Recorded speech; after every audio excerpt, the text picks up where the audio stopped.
Anvi hi hi hi ಮಾಡ very good Anvi Anvi ಹಿಂದೆ 2 ನಾಯಿಗಳು ಬರ್ತಾ ಇದ್ದಾವೆ. ಹಾಂ ಹೌದಾ ಇದಾ ಹೆಸರು ಪಾಪು ಒಂದಿಟ್ಟಿದ್ಯಾ? ಅಯ್ಯೋ ದೇವರ ನನ್ನ ಮರಿ ತೆಗಿತೀಯ ಮಗನ ಹೆಸರಲ್ಲ.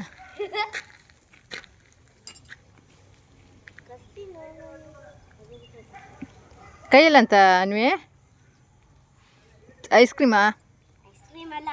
ಐಸ್ ಕ್ರೀಮ್ ಡಬ್ಬಿ ಇಲ್ಲ ಹಾಂ ನಂದ ಹ್ಞೂ ಕ್ಲೇ ಹಾಕ್ಸಿ ಹ್ಞೂ ಜೆಲಿ ಕಣಿಗಿರುತ್ತೆ. ಅದಕ್ಕೆ ಮಾರೋಕ್ಕೆ ಒಂದು ಶಾಂಪೂ ಬೇಕಂದ್ರೆ ಎಲ್ಲ ಶಾಂಪೂ ಹೋಗೋದಿಲ್ಲ. ಹ್ಞೂ ಎಂಥ ಶಾಂಪೂ ಬರುತ್ತೆ ಮೀಶೋ ಸಿಕ್ಕತ್ತೆ. ಹ್ಞೂ